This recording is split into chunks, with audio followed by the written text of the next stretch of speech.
evening and thank you for staying with us. So welcome to the World News right here on Voice of the People 90.3 FM. My name is Esther Wachuku and these are the top stories. We'll start from the foreign scene where the United Nations has delivered aid for the first time in 2 weeks in Gaza. World Bank approves $500 million COVID-19 grant for Nigeria. Federal government gives latest update on nationwide blackout.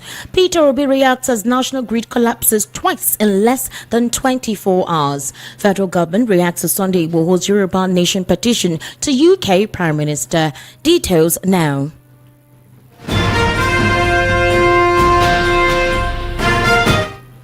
The news begins from outside the shores of Nigeria, where the situation in northern Gaza has become desperate as the United Nations disclosed it delivered the first food aid allowed into the area in more than 2 weeks. Now, according to the United Nations, about 400,000 Palestinians remain in northern Gaza as the body condemned the large number of civilian casualties in recent days. Hundreds of persons are reported to have been killed since Israel launched an offensive in the north, which it said was to root out Hamas fighters who had regrouped. The offensive forced closure of water wells, bakeries, medical points and shelters. While back home in Nigeria, the World Bank has approved a $500 million grant to assist Nigeria in recovering from the economic and social effects of the COVID-19 pandemic. VOP News understands that the funding will be directed to the Nigeria Community Action for Resilience and Economic Stimulus Initiative, NG Cares. Recall the NG Cares program was launched in 2021 with an aim to support vulnerable households and small businesses which were impacted by the COVID-19 pandemic. The World Bank Task Team Leader for NG Cares, Dr. Liri Esado, disclosed the grant details following a 2-day peer learning and experience sharing meeting which was held in Port Harcourt. The event was coordinated by the Federal Care Support Unit under the Federal Ministry of Budget and Economic Planning. Representing Esado, Professor Folusho Okemudawa noted that this financial boost would help bolster Nigeria's broader economic recovery initiatives. He confirmed the World Bank's continued support for NG Cares over the next 3 years, with potential extensions if supported by the Nigerian government. The World Bank is committed to institutionalizing the NG Cares program to sustain its impact beyond external financing. The National Coordinator of NG Cares, Dr. Abdul Karim Obaji, highlighted the program's achievement in providing relief to Nigeria's vulnerable population. The initiative has reportedly spent $750 million so far, with $625 million already allocated to state projects, representing an 88% disbursement rate. In another development, the Transmission Company of Nigeria has announced that the restoration of the national grid, which collapsed on Monday, is nearly complete. In a statement, the TCN reported that the grid experienced a partial disturbance on Monday, October 14, 2024 at around 6:48 p.m. and suffered a setback at around 10:24 a.m. today, the second time just immediately it collapsed yesterday. Now, the company disclosed further that efforts are on to fully restore power and they're still in progress in doing that. In the Dimba, the TCN's General Manager for Public Affairs confirmed in a press release that power supply has been restored to Abuja. According to the statement, recovery began promptly with the Azura Power Station providing the initial restart. Mbaz stated that by this morning at around 10:24 a.m., the grid recovery had reached an advanced stage, but however encountered another minor setback which delayed full restoration across the Federal Republic of Nigeria. Despite this, Mba assured that the grid recovery process has advanced, with power now available to around 90% of TCN substations nationwide. However, some Nigerians say they haven't gotten any power supply since yesterday evening the national grid collapsed for the 7th time. Now, the Labour Party presidential candidate in the 2023 elections, Peter Obi, has frowned over the persistent national grid collapse, plunging Nigerians into darkness. The national power grid collapsed again, marking the second occurrence in less than 24 hours and causing widespread outages nationwide. The Labour Party presidential candidate in the 2023 general elections has frowned over the persistent national grid collapse, plunging Nigeria into darkness. VOP News had also reported earlier that the grid collapsed again this morning, occurring the second time in 24 hours. The first collapse occurred on Monday evening, significantly disrupting domestic and business activities all across the nation. In a statement via X, formerly known as Twitter, Peter Obi described the national grid collapse as a recurring disaster and a national shame. The former governor of Anambra State said the blackout is a glaring testament to the failure of leadership and policy implementation at the highest levels. Obi noted that the latest power grid collapse is symbolic of leadership and government that has consistently failed to prioritize the welfare and economic well-being of the people. He also cited other African countries that generates and distributes electricity efficiently, unlike Nigeria, which has a lower GDP and a larger population. Peter Obi, however, called for urgent and comprehensive power sector reforms, adding that Nigerians deserve a government that prioritizes measurable development indices. Now, the federal government has addressed concerns surrounding Sunday Igboho's petition to the UK Prime Minister submitted at number 10 Downing Street. The Ministry of Foreign Affairs said it invited the British High Commissioner in Abuja to clarify the issue. And according to a statement by Ambassador Eche Abu Obe, the spokesperson of the Ministry of Foreign Affairs, while during the meeting, the High Commissioner acknowledged the alarm generated by the petition but described the press report as misleading. He confirmed that he is aware of the delivery of the letter, explaining that it aligns with the established practice of submitting petitions and letters to number 10. However, the High Commission added that the UK government and the UK Parliamentary Petitions Committee did not endorse the petition. He reiterated the UK government's policy of non-interference in the sovereign affairs of other nations and cited past rejections of similar petitions by the UK Parliamentary Petition Committee and the UK government. Sunday Igboho, a prominent advocate for the Yoruba Nation, had submitted the petition to UK Prime Minister Keir Starmer on October 12, urging consideration of the Yoruba Nation's bid for self-determination. You're currently listening to the World News at 6 on Voice of the People, 90.3 FM. We'll take a very short break. When we return, we'll head into a news analysis segment. This time, actually, I have joining me right here in the studio, Mr. Chukwuma Okoro, who is a political, national, and social affairs commentator. Mr. Chukwuma Okoro is the author of The Future of Politics, and he'll be giving us more insight into some of the issues that was read out right now on the World News at 6. Do kindly stay with us.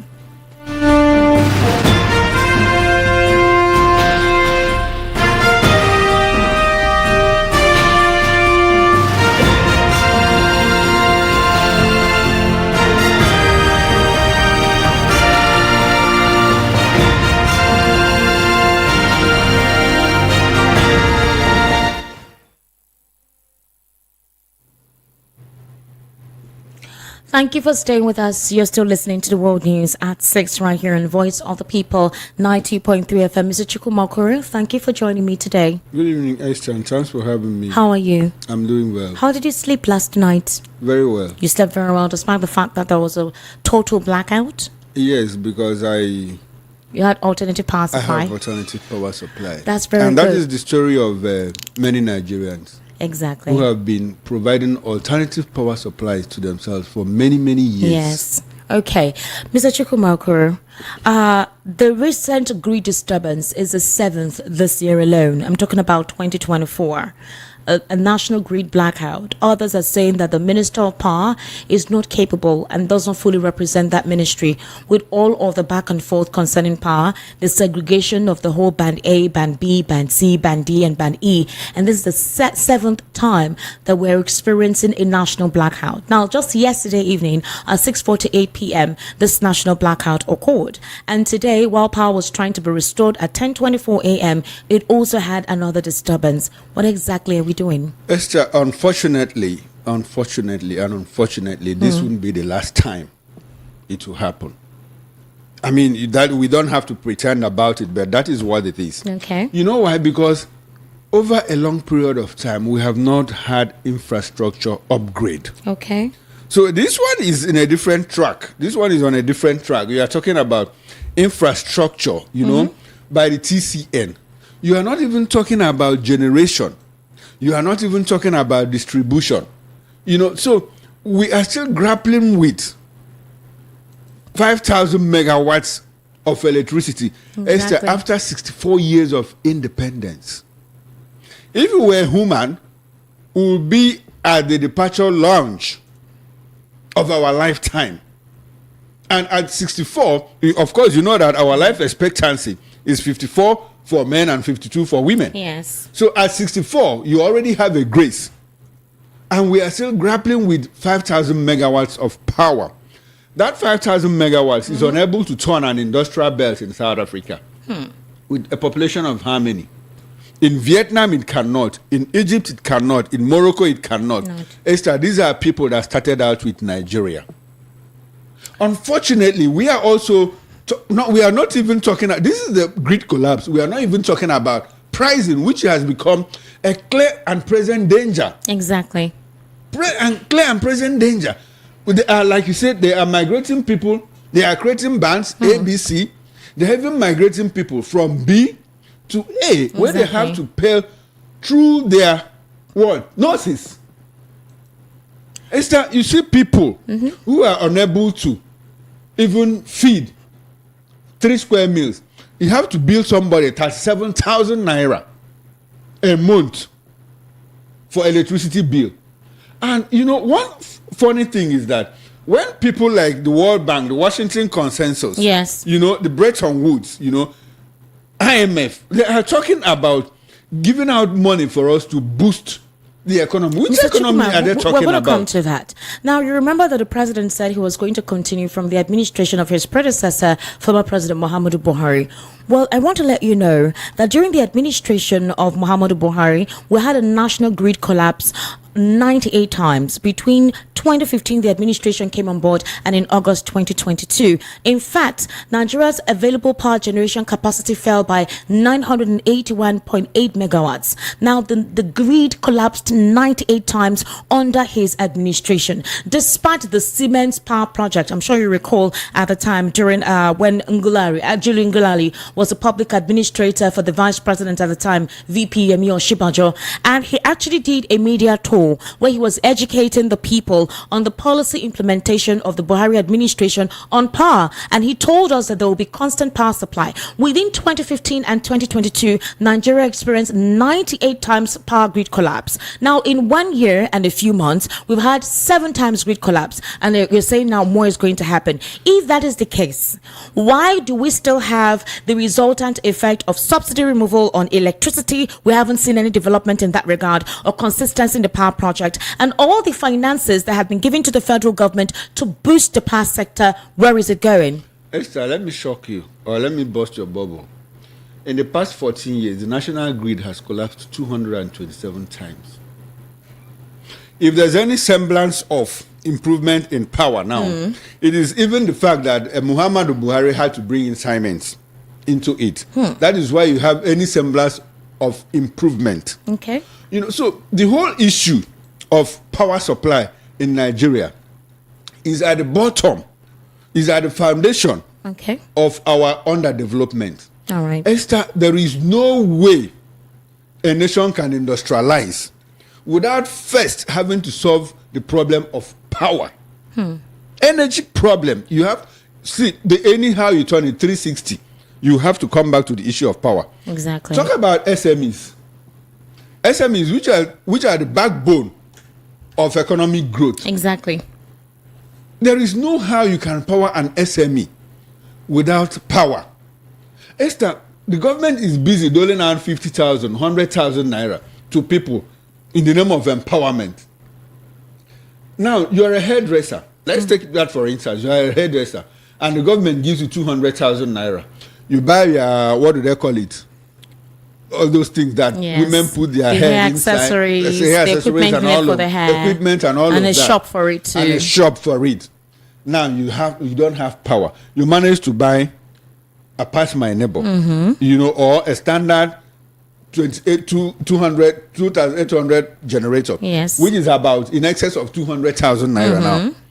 So if you can't afford it with the money government has given you, you have to buy the small one and Pass My Neighbor. Yes. Now, Esther, you go to the filling station and they sell 1 liter of fuel to you at 1,050 naira. How do you think that business will survive?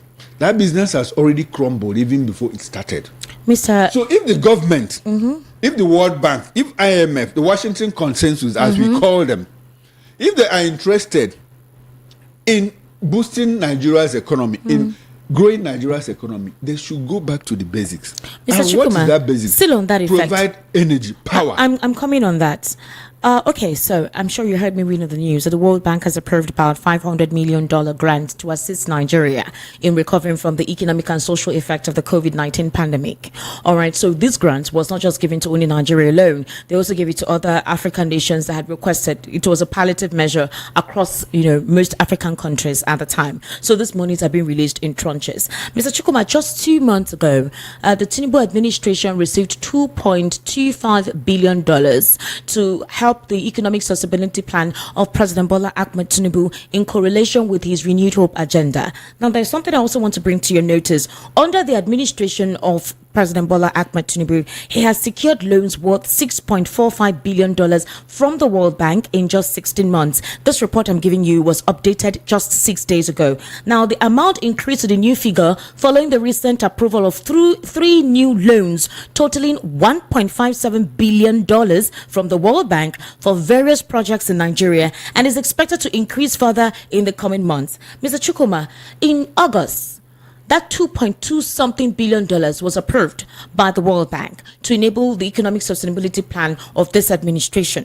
We have a $500 million grant being approved again. All right. Now, the International Monetary Fund is telling Nigerians that the economic policy of this administration should be sustained, that this was the same way it was implemented in 2007 and 2011 or so.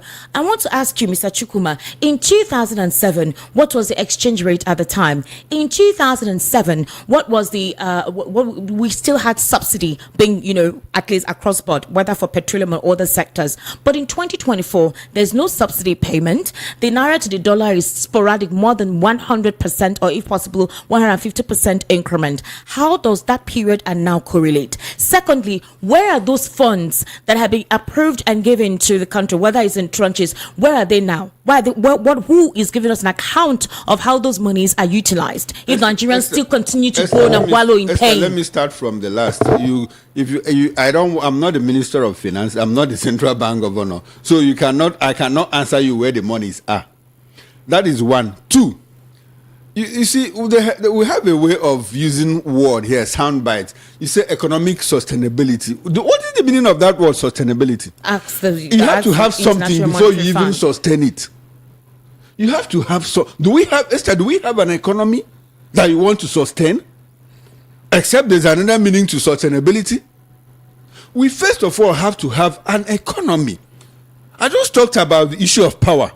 I just talked about our debt paradox. Mr. Chukuma, do you know that for power, this administration got loaned $750 million for power? We are saying the same thing. For this same power. That all those monies cannot be accounted for. And you know one thing that the Bretton Woods conference, you know what they keep telling us? They keep telling us that our debt to GDP ratio is still within manageable threshold, so that we can still borrow money. We are talking about loans. We are talking about grants. And if we have to go a little bit back in history, the region of these Bretton Woods institutions, the Washington Consensus, it was a product of trying to rebuild a destroyed world after the Second World War in 1945, using the Marshall Plan by Harry Truman. Now, those same institutions doled out money. Japan was destroyed. Japan was brought down to the ruins. Parts of Asia, all those places that Japan destroyed during the Second World War, and all of that. Europe, parts of Eastern Europe, Germany, Eastern Germany, and all of those places. It was these institutions that used the money that they have, that they were given by the United States under the Marshall Plan to rebuild these countries. And now my question is it that the governing mission of those institutions like the IMF or the World Bank have changed? Is it that their mandate have changed? Because we see a different thing playing out in Africa now. Esther, we are talking about subsidy removal. It is the World Bank, the IMF that advises government remove subsidy on fuel, We have done that. On electricity. Our electricity. We have done that. They have asked him to increase VAT. Yes. Not even from 7 to 10, but to 12.5%. And in all of this, you begin to ask, why this? Because from all those subsidies that were removed, we have not seen the economy turn around. They asked him to float the naira to dollar exchange, our exchange rate. And look at where we are now. Mr. Chukuma, 1,700. we're still experiencing infrastructure decay, increased unemployment, which has triggered an increased feeling of bitterness, a deterioration in the economy. The borrowing power of this country has increased. The purchasing power of this country has reduced. The tax net has been widened. And yet, it feels like Nigerians have been pushed to the wall, but they cannot do anything about it. Esther, that's another this conversation altogether. Whether Nigerians can do something or they cannot do something, that is left for them. It is not Chukwumokoro that will tell Nigerians what to do. Okay. And I keep saying, look, Nigerians are not yet hungry. Any day that we are hungry and we are angry, nobody will tell us what to do. Okay. But away from that, if you talk about infrastructure decay, it will still bring it back to the issue of power. The problem we have within the power sector is infrastructure decay, because Esther, transformers owned by TCN, whatever equipment that TCN uses, and meanwhile TCN is 100% owned by the government.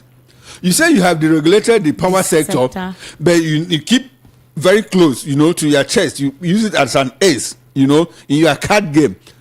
You keep it to yourself. You don't want to let go of TSN. Now, before Muhammad Buhari left, he more like unbundled. Is it unbundled? He restructured the power sector by removing electricity generation from the exclusive legislative list and put it in the concurrent, whereby the states, the federating units and the central government can make legislations on that. What it means is that Lagos state government, Sokoto state government, Abia state government, Cross River state government can build power generating plants. How much of that have we seen? It is close to 16 months. It's more than 16 months. In fact, more than 16 months since that constitution was amended. It was part of the constitutional amendment that he made before he left. We have not seen any state government say we want to build any generating plant. And even when you build, what happens to it? You throw it into the national grid, and TCN now will distribute as it likes. Have you actually deregulated that sector? The answer is no, you have not done that. So until we have a holistic overhaul of that sector, like I said, unfortunately, we'll keep experiencing that national grid failure. All right. Esther, 227 times in 14 years. When we're trying to look at the administration of this current, of the APC, when they came in power in 2015 up till now, in Buhari's time, 98 times, and in the time of President Bola Tinubu in 1 year and is about 7 times. If you count today's own, is already 8 times. And no, it's an ongoing thing. You don't have to predicted that it's going to be more of that. Now, let's look at Sunday Igboho, who has been agitating for the Yoruba Nation. We heard during the weekend that he went to number 10 Downing Street to submit a petition requesting for the UK Prime Minister's support for the realization of the Yoruba Nation. And the federal government actually had to address the concerns which surrounded Igboho's petition to the UK Prime Minister. The Ministry of Foreign Affairs said it invited the British High Commissioner in Abuja to clarify this issue. And according to the ambassador, that is Eche Abu Obe, the spokesperson of the Ministry of Foreign Affairs, he said the commissioner acknowledged the alarm generated by the petition, but described the report as misleading. He confirmed that he is aware of the delivery of the letter, explaining that it aligns with the established practice of submitting petitions and letters to number 10.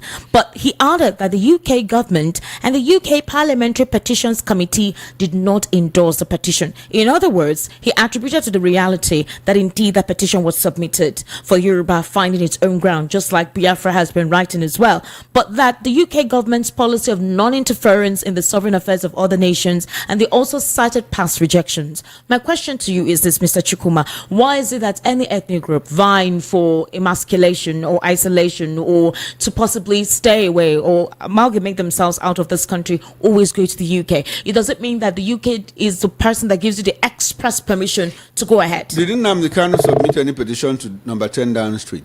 No. No, he didn't. Because he clearly understands. I think Nnamdi is a student of history. Yes. And international history for that matter, whether by study or by association or whatever.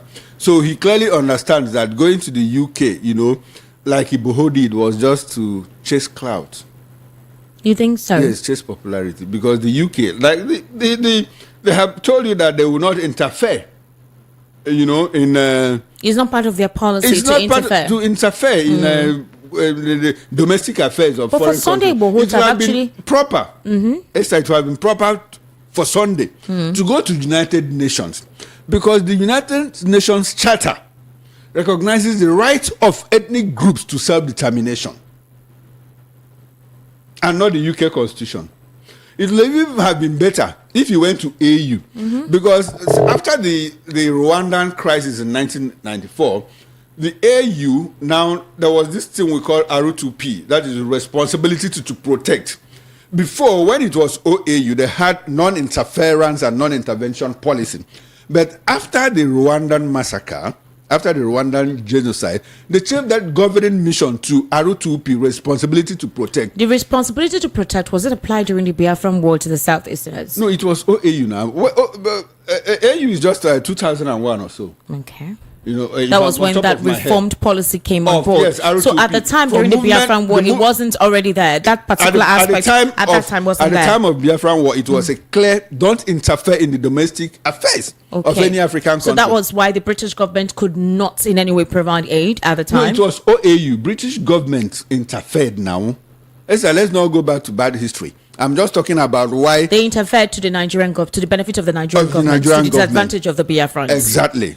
They even pushed on the news yesterday. German mentioned something about Medicine San Francisco, Doctors Without Borders, and I said I have some kind of emotional attachment to it because it was the product of the Biafran Civil War, and I'm a child of the Biafran Civil War. I was born during the war, So when I read history and discovered that it was when the federal government of Nigeria blocked Red Cross, from reaching to the Biafran side of it, aid. That two doctors, from France went back and now formed Doctors Without Borders, Medicine San Francisco, San Francisco, yes.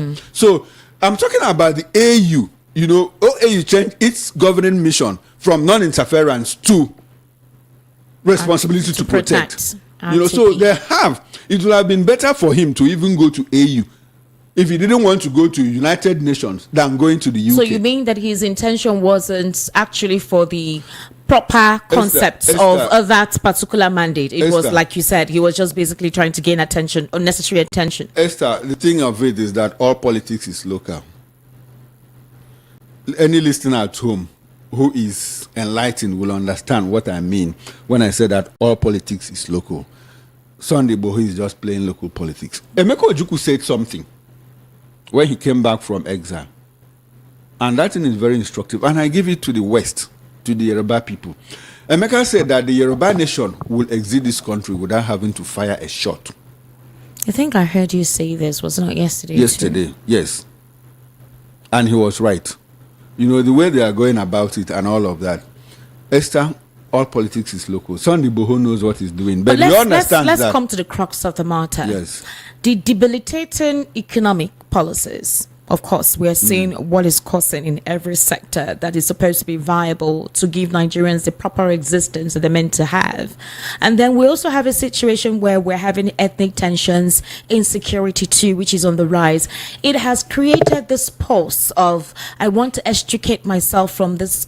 A couple of persons call it a contraption. I no longer want to be part of this nation that does not represent my interest or has embarrassed me or has not fought for my right.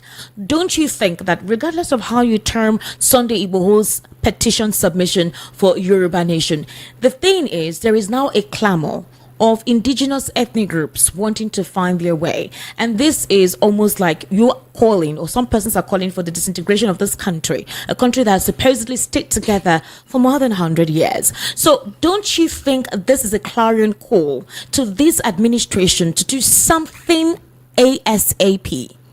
Esther, it's not just a clarion call to this administration, it's a clarion call to the Nigerian people, to the leadership of this country, away from the ruling government, the ruling Okay. party, All right. away from the ruling party. I say that in light of the fact that, look, the call for agitation All right. assumed some kind of proportional dimension between 2015 and up until this moment. Okay. Esther, we didn't have all those calls between 1999 and 2014. Everybody, the people that are agitating now, and somebody like Nnamdi Kanu, Yes. between 2011 and 2015, he was looking for ways to make Nigeria a better place for everyone to live. Until a certain people came into government and started changing the dynamics of building Nigeria's unity, and we started having this kind of, 97 against 5%, whatever that means. And you see people, saying dot in the circle. You see some kind of trying to embolden some people. If you don't give your land, you will be killed, They're trying to create grazing routes, going to destroy people's farmland, all of those issues about ethnic cleansing, chasing away communities and all of that. And Esther, these things they are not accidental, they are fundamental to the survival of a people. And when you look at it, people will always try to take that belongs to them, that which belongs to them. You cannot drive away people from their homelands and expect them to keep quiet and clap hands for you. All right. Let's see something else. Let's look at another concept. Now, the senator representing Kano South in the National Assembly, Kawu Sumaila, he has indicated that many politicians in the country harbor hard drugs in their homes and offices. In fact, this was basically during a debate during plenary on the bill seeking to establish a national institute for drug awareness. The question now is this. He said that the Senate leadership needs to take a look at the houses of most of these political elites, that they have mountains of hard drugs where these drugs are stockpiled. They have warehouses where they stockpile hard drugs. They create rooms in their homes for hard drugs to be stockpiled. We have the NDLEA fighting against hard drug distribution, hard drug consumption. What would you say to this? Well, Esther, what I'll say is that we have to start from the house of Sumaila himself. Okay. If he knows, that politicians are stockpiling hard drugs, let us start. And he says he's even willing, to take law enforcement agencies to house of politicians. It's a good thing. Let's start from him. Okay. But on the flip side of it, you will discover that it's a clear and present danger in society, in Nigerian society today, Right. because the menace of hard drugs, is very clear, it's very evident. All right. Our youths are hooked onto it, both male and female. Obviously. And you see a lot of people, even in high places, like you said, politicians, do hard drugs, and it's quite unfortunate. Esther, our level of permissiveness, it's on the rise every other day. And that is how a society gets destroyed over time before its eventual collapse. If we don't put a halt to it now, we will be the ones to blame ourselves for it. It's a good thing that he has called out, but like I said, it's also a matter of law enforcement. We have the National Drug Law Enforcement Agency. They should liaise with. In fact, Sumaila has become a person of interest Okay. as far as the fight against drug abuse is concerned. So if he has all that information, he should be willing and he should be able to provide it, Okay. to the enforcement authorities and the NDLA in particular in this case. All right. So it's a good development. At least we have a lead, to where our problems. It's a starting Actually, point. So yes. it's a starting point, for the fight against hard drug and drug abuse in Nigeria. All right. So, in a situation, what kind of action do you think the federal government needs to take on board concerning this whole Sunday Igboho petition? How soon do you think the government should act to stop all this agitation for self-determination? Esther, the government should what the government needs to do is rule this country, govern this country. Okay. Which, Esther, you see the problem when they say that politics, the definition of politics, the most appropriate definition of politics is the authoritative allocation of scarce resources. All right. What this government needs to do to quell the agitation for separatism, Okay. the agitation for self-determination by different groups, is just to redistribute income redistribute resources equitably between all the ethnic groups, between all the nationalities in this country. That is what can solve the problem. I gave the instance that between 1999 and 2014, 2015, we had a party in government. We had Obasanjo. Did anybody complain in Nigeria during Obasanjo? Obasanjo distributed ministers everywhere, north, east, south, and west. Yaradua came and continued with the same thing. Jonathan continued with the same thing. Buhari came, concentrated everything in the north. And that was when people started complaining. Who will not complain if he's marginalized or if he's sustained? Now the north is complaining because this present administration has taken everything to the southwest. And people are complaining. So that is why I said all politics is local. When Sunday Igboho runs to UK, he knows why he's doing that. All right, let's look at this finally. The Rivers State House of Assembly, led by Martin Amwale, has officially declared the seats of Edison Ehie, the Chief of Staff to Governor Sim-Fubara, and 3 other pro-Fubara lawmakers vacant due to their absence from legislative sittings for 152 consecutive days.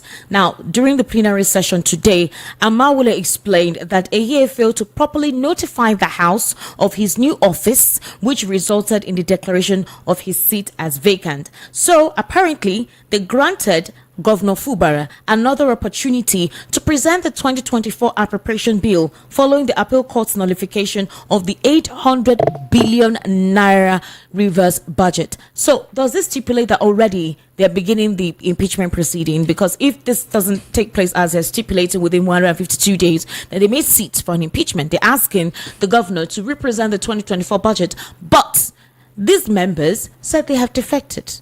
Esther, this is a developing story. Okay.